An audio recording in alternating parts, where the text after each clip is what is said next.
துறவிங்க 10 பேர் ஒரு ஊருக்கு குடிபெயர்ந்தாங்களாம். கொஞ்ச நாள்ல லைஃப் நல்லா போகுது. அப்போ அதுல ஒரு துறவி பெரிய துறவி கிட்ட வந்து சொல்றாரு, எப்படித்தா என்னால இங்க இருக்க முடியாது, சரி வேற ஒரு இடத்துக்கு போயிடுறேன், எனக்கு அதுக்கு பெர்மிஷன் கொடுங்க அப்படின்னு பெரிய துறவி கிட்ட வந்து கேட்கிறாரு.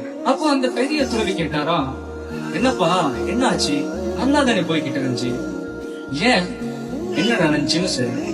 இல்ல, எல்லாரும் என்ன கலாய்க்கிறாங்க, எல்லாரும் என்ன பார்த்து சிரிக்கிறாங்க, எல்லாரும் என்ன பார்த்து விமர்சனம் பண்ணிக்கிட்டு இருக்கிறாங்க, அதனால எனக்கு மன சங்கடமா இருக்குது, என்னால எதுவுமே பண்ண முடியல, அடுத்த கட்டத்தை நோக்கி போக முடியலையே, அதனால என்ன உடனடியா வேற எங்கேயாச்சும் மாத்திரிங்க, வேற ஊருக்கு போறதுக்கு பெர்மிஷன் கொடுங்க அப்படின்னு கேட்டப்போ அவர் சொன்னாரா, ஓகே நான் பெர்மிஷன் கொடுக்கிறேன், ஆனா ஒரே ஒரு சேலஞ்ச் நீ கம்ப்ளீட் பண்ணணும், அதை கம்ப்ளீட் பண்ணிட்டா உடனே நீ இந்த இடத்துக்கு போகணும். என்ன சேலஞ்சுனா, ஒரு கரண்டிய கொடுத்தாரு, இந்த வாயில நீ வச்சுக்கோ, அதுல நல்லெண்ணெய் ஊத்தினார், இந்த நல்லெண்ணெயில ஒரு சொட்டு சிந்தாம இந்த கோயில நீ சுத்தி வா, ஓகே ஈஸி தானே அப்படின்னு நல்லெண்ணெய் எடுத்து ஊத்திக்கிட்டு போறாரு.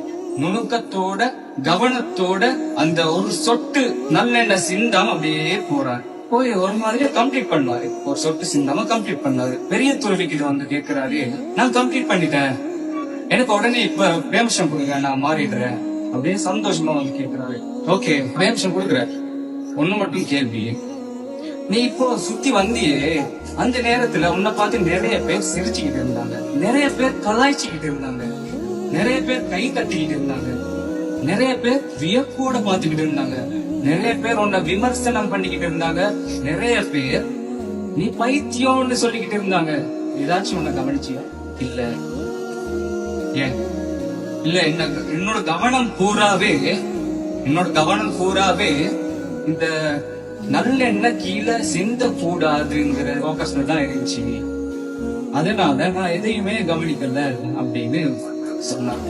இதுதான் பாயிண்ட். நம்ம கோலை நோக்கி ஓடுறப்போ அடுத்தவங்க பேசுவாங்க, கதைப்பாங்க, ஒவ்வொன்ன சொல்லிக்கிட்டே இருப்பாங்க, எங்க போனாலும் அது நடந்துகிட்டே தான் இருக்கும்.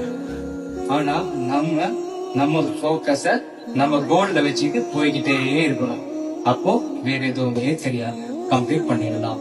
ஓகேங்களா? Ignore negativities.